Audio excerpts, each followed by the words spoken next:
Dobar dan, radni narode i časni narode. Evo, Alpeza i ja smo se našli danas da prokomentiramo za našu dragu časnu sestru koja je iz Bodena. Kako je ona tvrdi i kako tvrde drugi ljudi, a naravno Indeks i ostali tvrde da laže. Da. Evo, ajmo za početak malo vidjeti šta Indeks piše. Piše policija časna lažno prijavila da je napadnuta.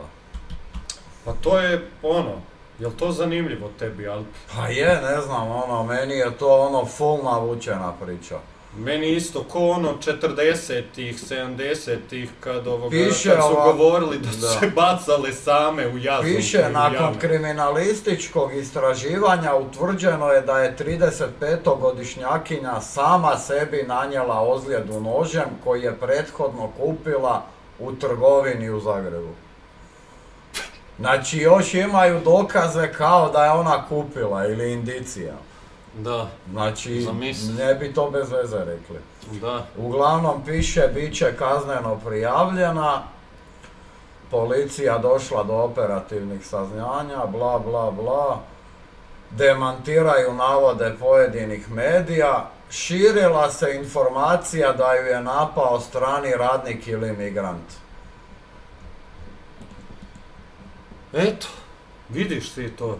I sad, Alpi, da li da mi vjerujemo i pa ne Indeksu? Znam, ja ne vjerujem. Ne vjerujem ni ja Indeksu. Zanimljiv mi je ovaj jedan članak drugi. Pogledaj, pokupca su stavili, Bujanca. Kako se uopće proširila laž da je migrant napao časnu? I sad oni tu napadaju Vlahovića, Pokupca. Sve ovim koji im smetaju, koji pišu istinu. Nas nisu još. Aj, hvala Bogu da nas nisu, Mi ćemo sami dozvat njih da nas objave, znaš, mi to znamo najbolje. Znamo svi da su oni idioti. Pa ne znam kaj bi rekao na to. Ja im ne vjerujem na riječi, ja tu ne širim nikakve informacije, ja samo dajem svoje mišljenje, ja znam vrlo dobro ko su naši mediji, kako nam država funkcionira cijela, policija isto s tim, ja vjere kako mi se reklo, uopšte nema. A mislim, moguće je da ju je i crkva stisnula, časnu, jel tako? Pa da. Da ju je crkva naredila da ne smije reći istinu, ili da... Je, vrlo moguće, jer crkva se mijenja, ko je Akari Sinjski, ko je na vlasti, ko kako govori da bude, tako bude. A još je pitanje, nju su, koliko sam čuo, dovezli na psihijatriju, pa su je nakljukali tabletama. Isto to je pitanje u kakvom je ona stanju. Da, ja sam čuo, mislim u Vinogradsku ju je dovela policija. To je 100% točna informacija. Sad kako ja znam, to znam, eto, ko vam kriv kaj vi ne znate.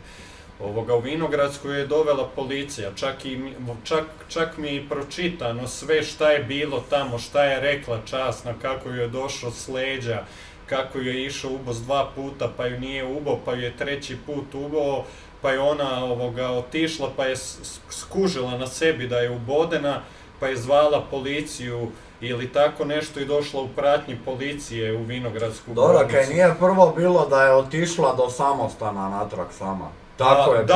Tako je nešto bilo, kao otišla je sama i onda je shvatila da je ubodena i onda je zvala policiju. Sad, ta tema, vidjet ćemo mi sve i da bude to na kraju, da se stvarno sama izbola, da izađe u medijima, u policiji, ja to ne vjerujem, jer znamo puno priča o njezinih rođaka, ljudi čijoj djeci ona je predavala u školi prečko, a svi znamo kaj se tamo dogodilo i govore da je djecu spasila doslovno tamo.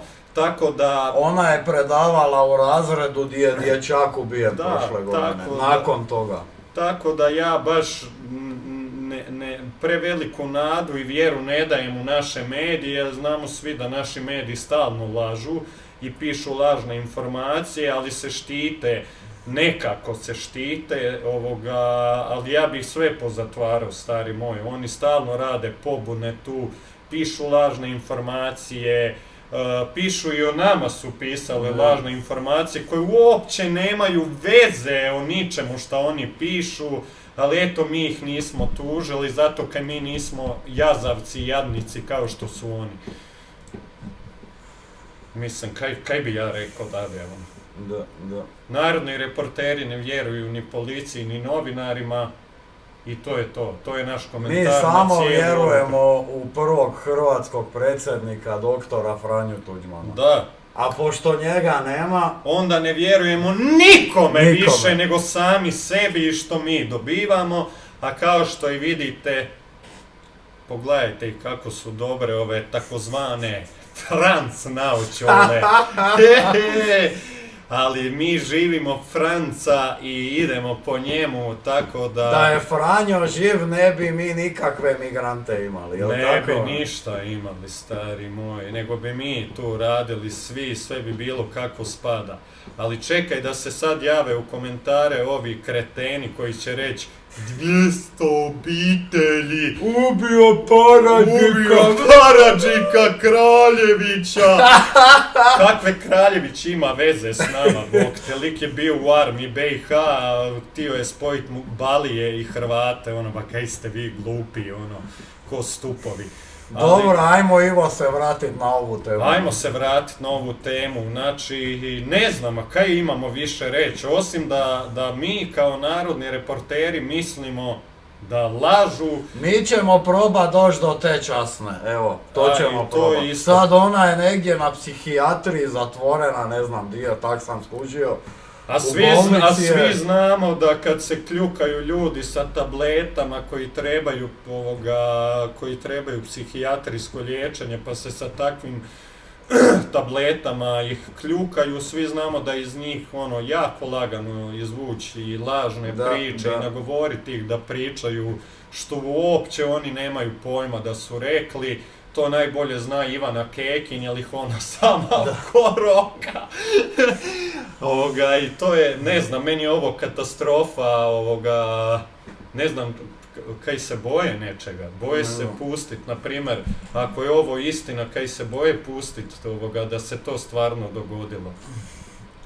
Nećemo mi ništa pričat, mi samo dajemo svoje mišljenje, ljudi. A naše mišljenje je da, eto, pogledajte ovo.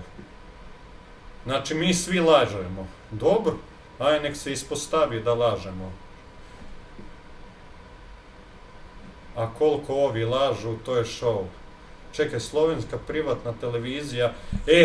Sad i po novoj 24 isto. Da.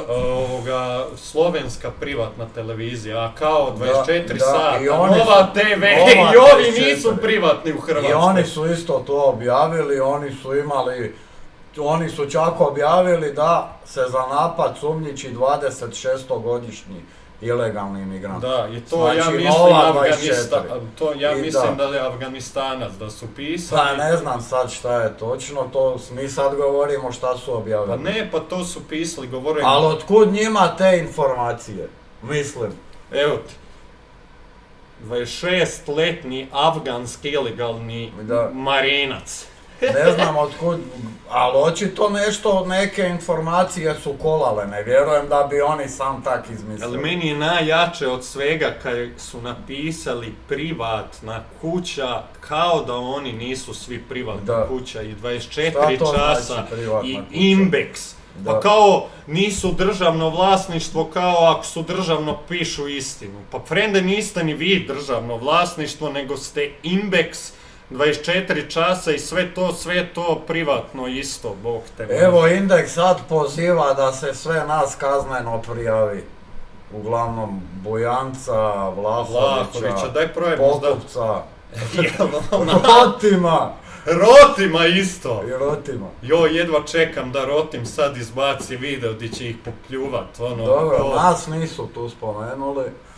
Baš vam hvala što nas niste spomenuli. Sa nama vam je jako teško. Ali su spomenuli, širili su je takozvani narodni novinari. Uglavnom s desnice. Uglavnom s desnice. Znači vi svi novinari... Tu piše. Da.